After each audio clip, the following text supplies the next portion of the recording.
Toma un café contigo mismo, un éxito muy destacado, por supuesto en ventas, desde ya, más también en esa cosa más intangible de medir que tiene que ver con la incidencia, la repercusión, el entusiasmo que provocó dentro y fuera de fronteras. Bueno, mi querido Walter, buen día y bienvenido. Buen día, Alejandro. Muchas gracias por tu invitación y un saludo grande para tu audiencia. Gracias a vos por aceptarla. En todo caso, se impone la pregunta, ¿verdad? ¿Por qué desde el título aludís a Toma un café contigo mismo, en este caso el segundo, 20 años después? Bien, porque como tú bien dijiste, Toma un café contigo mismo, ese primer libro, que en realidad fue mi segundo libro que yo escribí. El primero fue El lado profundo de la vida. A medida que el tiempo fue pasando, fue teniendo un impacto muy grande, como tú decías, no solamente en el tema de ventas y de aceptación, sino que se fue convirtiendo en un ícono inclusive de mi persona. Es decir, hoy, 20 años después o casi 20 años después de ese primer lanzamiento, venía pensando ahora cuando venía al estudio que todos los días, realmente es así, todos los días en la calle, en un centro comercial, alguien se cruza conmigo y me pregunta ¿cuándo podemos tomar un café? O sea que estoy identificado como persona así con la figura del café. Y me pareció que luego de tantos años estaba bueno tomar una segunda taza de café para hacer un análisis, un balance de cómo nos ha ido en estos últimos años, desde aquel 2003 en que salió por primera vez en Uruguay Toma un café contigo mismo y luego se expandió a toda América Latina y luego a España, y hacer un análisis junto con el lector, ¿verdad? Pero un análisis o una autocrítica no destructiva, sino realmente diciendo, bueno, en esta porción, en este lapso de vida que ha transcurrido, ¿cómo me ha ido? ¿En qué cosas fui exitoso? ¿En qué cosas fracasé? Y sobre todo, ¿cómo me planteo, cómo me posiciono en la vida de aquí en adelante? Porque el tema fundamental es ese, Alejandro. O sea, ¿cómo miro yo el futuro desde un presente que cada uno debe analizar? Por eso hemos escrito El Jardín de tu Corazón, es decir, un libro donde generamos un espacio de encuentro con uno mismo, ¿verdad? Para poder iniciar y establecer ese diálogo tan importante que sirve para poder analizar realmente cómo nos sentimos con la vida, porque el tema no pasa solamente por lo que hice o dejé de hacer, o en lo que fui exitoso o en lo que fracasé, sino en cómo me siento al día de hoy con la vida. Y en ese contexto, en este segundo café, vos haces hincapié en la autoestima, ¿no es cierto? De hecho, cito al autor, cito a Walter, la autoestima es un verdadero muro de contención frente a las múltiples agresiones de las cuales puede ser objeto en la aventura de vivir, ya que si tienes la firme convicción de saber con claridad a dónde quieres llegar, los obstáculos o las interferencias que pueden aparecer ni siquiera rozarán tu férrea voluntad de arribar al buen puerto con las metas y los objetivos que te has fijado.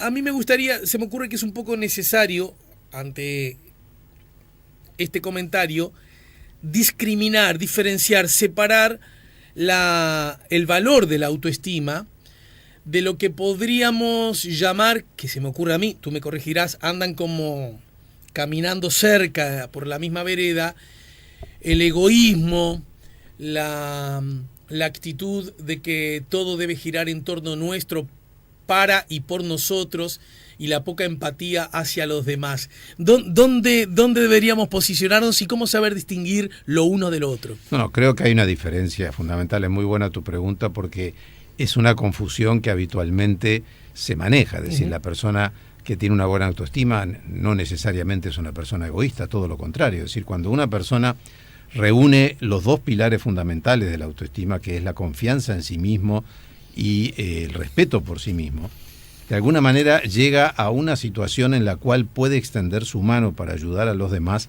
a encontrar su propio camino. Es decir, la autoestima es la autovaloración, pero no en el sentido de yo me convierto en un superhéroe y todo lo puedo. Claro. Pero hay una cosa que es fundamental. Nosotros vivimos hoy en un mundo altamente conflictivo que permanentemente nos está presentando y estableciendo desafíos. ¿Y cómo los podemos sortear? Antes que nada, si nosotros creemos en nuestra capacidad para poder manejar, para poder gerenciar esos desafíos. Ahora, eso no tiene nada que ver con el egoísmo. Es más, yo creo que el ser humano tiene que nutrirse de todo lo que tiene alrededor, pero no puede olvidar y no debe olvidar que de todos los juicios que inevitablemente la gente puede hacer, el más importante es el juicio que le merece su propia persona. Es decir, si yo camino por la vida sin lesionar los intereses de los demás, pero cuidando también mi territorio, tengo una buena autoestima, pero no soy egoísta. Yo me nutro de todo lo que los demás pueden decir, pero finalmente las decisiones son mías. A veces pienso que, escuchándote, podría hacerse una analogía con lo que nos dicen cuando subimos a un avión en caso de problemas con el oxígeno. Se cae la máscara. Se caen las máscaras. Y viste que siempre dicen, colóquesela primero usted, porque después que usted se la coloque podrá auxiliar a otros. Exacto. Pero, ¿hay algo de esa lógica? Claro, porque también hay un principio que es que tú no podés dar lo mejor de ti si tú no estás bien. Entonces, trabajar sobre uno mismo expande después tu radio de acción a los demás. Pero si yo estoy mal, si yo estoy deprimido, si yo no miro el futuro con una cierta cuota de optimismo, y acá no se trata de taparse los ojos, todos tenemos conflictos, todos tenemos problemas, todos tenemos dificultades, pero lo que diferencia a los seres humanos es cuál es la actitud que cada ser humano toma frente a esos desafíos, ¿no? Agregás además, a propósito de la autoestima, que es un actor muy subrayado en este libro, que sin embargo, no nos confundamos, la autoestima no es una solución, es una herramienta. Exacto. ¿No?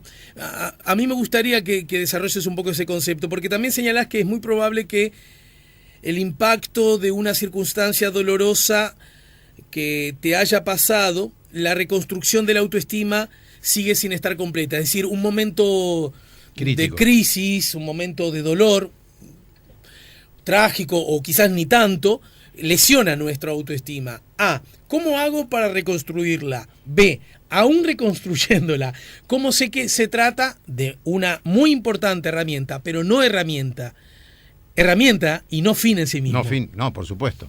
A ver, esto está muy ligado a lo que habitualmente se habla del pensamiento positivo. Es decir, si la persona tiene un pensamiento positivo, ¿tiene resuelta su vida? No, de ninguna manera. Simplemente es una herramienta como para poder observar el presente y el futuro de una manera distinta o con una cierta actitud esperanzadora.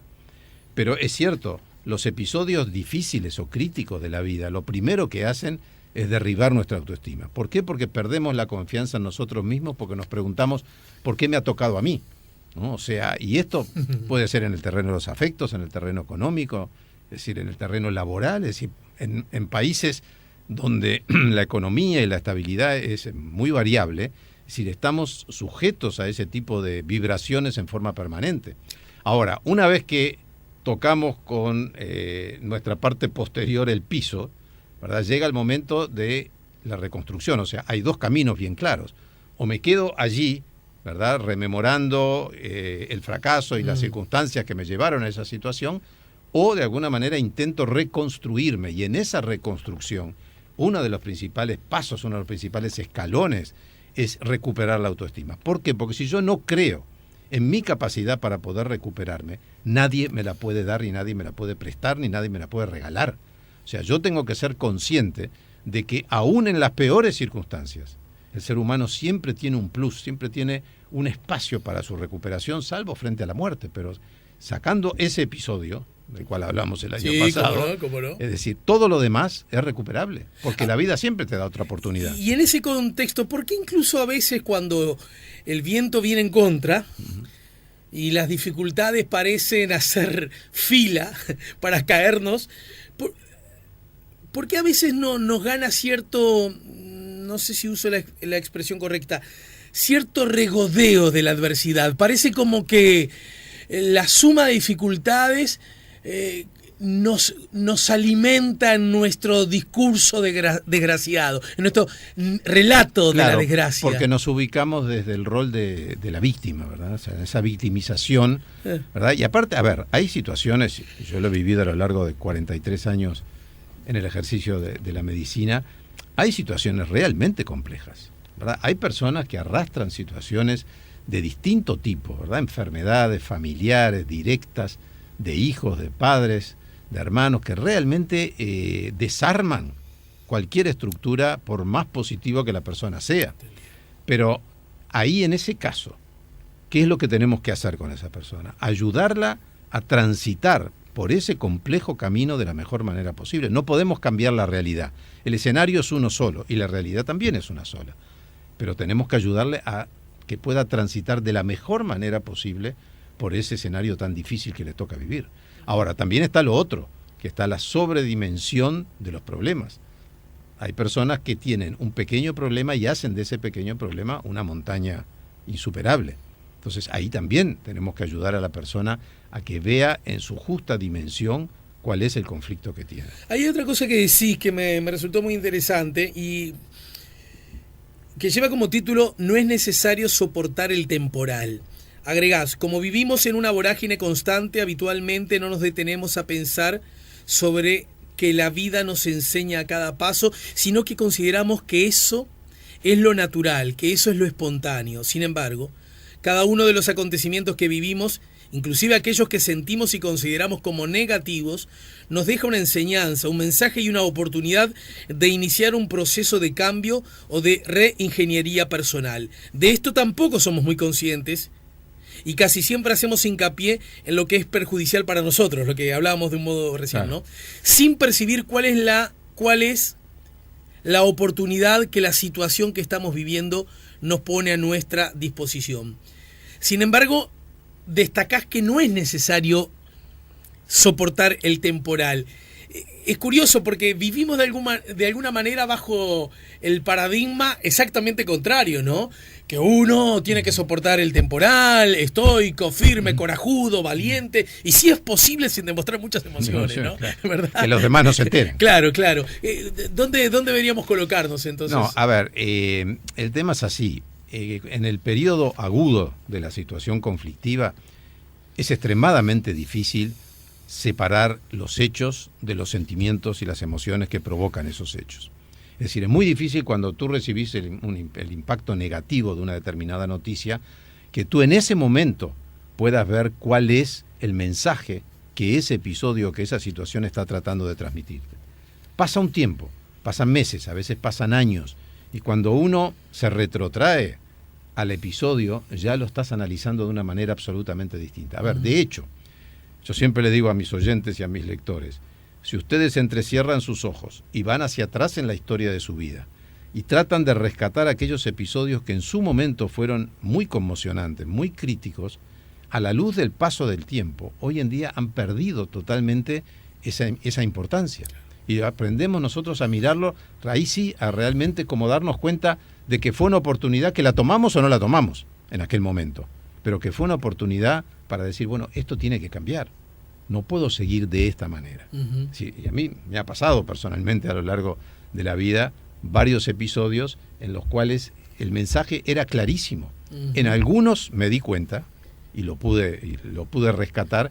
En otros no me di cuenta en el momento porque estaba tan embargado por la frustración de lo que estaba sucediendo, que tuvo que pasar bastante tiempo como para que me diera cuenta de que el mensaje era que tenía que salir de esa situación no mantenerme, ¿no? O sea que la mala nueva, el mal momento, la angustia, la desesperación, ¿por qué no incluso a veces hasta la tragedia, deberían oficiar a veces como chances, oportunidades? Claro, a ver, es difícil poder generalizarlo en todas las situaciones, pero si uno parte de la base de que en la vida no hay casualidades, sino que siempre lo veamos o no lo veamos, o lo podamos ver o no, o visualizar o no, casi todas las cosas que nos pasan en la vida tienen una relación de causalidad. O sea, muchas veces no podemos descubrir por qué, salvo, ya te digo, a mí es una de las grandes dudas que he tenido a lo largo de mi vida profesional, es, por ejemplo, las enfermedades de los niños, ¿no? Es decir, por eso nunca accedí a la pediatría, porque no es muy difícil ver un niño enfermo, sobre todo con una enfermedad grave, ¿no? Es decir, ahí uno no encuentra explicaciones, porque cuando hablamos de relación de causalidad uno dice, bueno, ¿por qué? O sea, ¿qué es lo que ha pasado? ¿Qué es lo que ha hecho para que de alguna manera eso aparezca? Pero sacando ese tipo de situaciones, todas las que vivimos en la vida cotidiana, que te rozaron el auto, que llegaste y te rompieron el vidrio, es decir, todo ese tipo de cosas que nos irritan enormemente, Claro, y que son en definitiva la consecuencia de una sociedad que realmente va por caminos difíciles. Nos cambia el humor totalmente. Toma un segundo café contigo mismo, intenta de que el lector rescate primero que nada la importancia de su vida, ¿verdad? La importancia de estar vivo, la importancia de poder levantarse todas las mañanas y decidir qué es lo que vamos a hacer, qué ropa me voy a poner, cuál es la agenda. Eso no tiene precio. Y esto que vos nos proponés que ocurre en personas de qué edades, dicho de otra manera. ¿Este libro está pensado para lectores? No, de cualquier edad. Ajá. De cualquier edad, digamos, a partir de la adolescencia, ¿no? Pero un muchacho de 15 Mira, también está en condiciones de hacer estos balances. Es que sería lo ideal. Claro. Porque de alguna manera yo creo que hay algo que nuestra educación, y no sé si en otros países, porque no he hurgado en la profundidad, pero que en nuestra educación hay realmente una asignatura pendiente, y es que más allá de todas las materias que habitualmente todos hemos estudiado en primaria, en secundaria, debería haber hoy en día una materia que se llame habilidades para la vida o algo similar. Es decir, cómo preparar a ese joven que va a salir dentro de 1, 2, 3 años a la vida para darle las herramientas necesarias, en primer lugar, no para marcarle un camino, sino para evitar que se golpee innecesariamente o que tome por caminos equivocados. Claro. Y en ese sentido, vean lo que nos dice el doctor. Ya estamos casi en el final de la charla por el día de hoy. Bueno, el año que viene además serás mi invitado, como todos los años en Escritores a Mano, espero, ¿no? El equilibrio emocional, la armonía y la paz interior son 3 elementos a tener en cuenta cada vez que nos embarcamos en un nuevo proyecto. De nada sirve tener un resultado económico brillante si lo pagamos con nuestra salud, con una gran cuota de estrés negativo y por ende con una elevada posibilidad de enfermar. Habitualmente no pensamos en ello, sino que avanzamos sin tener en cuenta siquiera si lo podemos hacer. Nuestro cuerpo es muy complaciente y nos acompaña en cada una de nuestras propuestas. Sin embargo, no es gratuita esta compañía, sino que un día no muy lejano se instala brutalmente una enfermedad debido al descenso de nuestra capacidad defensiva o de nuestro sistema inmunológico. Por lo tanto, atención con los esfuerzos desmedidos, creyendo que todo seguirá igual después de hacerlos. El impacto de nuestras decisiones se hace sentir con todo su peso y con todas sus consecuencias. Es tal cual tú lo has leído y que yo lo he escrito de esa manera, y es que no respetamos las señales que nuestro cuerpo nos da. O sea, nuestro cuerpo realmente, como yo puse allí, es muy complaciente y nos acompaña. Claro, como es generoso nos confundimos. Exacto, ¿no? Nos acompaña permanentemente, muchas veces nos envía señales, ¿verdad? Un dolor de cabeza, una situación de desasosiego interno, que muchas veces son señales emocionales, pero que están de alguna manera traduciendo qué es lo que está pasando en nuestro cuerpo físico. Entonces, claro, siempre uno piensa que puede un poquito más. Esto es igual que cuando uno tenía un examen, ¿verdad? O sea, las últimas 3 noches no dormimos, claro, y tomamos café, claro, y usábamos en aquel momento alguna pastillita de estas despertadoras. Y claro, es decir, y después llegaba el día del examen y apareció un vacío enorme que no nos podíamos acordar de qué era lo que queríamos decir. Por lo tanto, respetar nuestra salud y respetar nuestro cuerpo se torna fundamental, y es también una clara demostración de autoestima. O sea, nosotros nos respetamos a nosotros mismos. Bueno, habrá que tomar un segundo café entonces, ¿eh? Lo haremos con el doctor Walter Dressel. Toma un segundo café contigo mismo, el valor de la autoestima. Ya están las librerías, ¿verdad? Sí, ya están todas las librerías. Es de Grijalbo, de Random House Mondadori. Y bueno, Walter, un placer como siempre, gracias por la visita, y como ya lo sabés, la seguimos más temprano que tarde. Bueno, y casi todas las mañanas escuchándote luego en la mañana en camino, ¿sí? Muchas gracias, Alejandra. Gracias, Walter. Estamos en el 98.7, nos ayudó a poner la mañana en camino nuestro compañero de trabajo, el doctor Walter Dressel.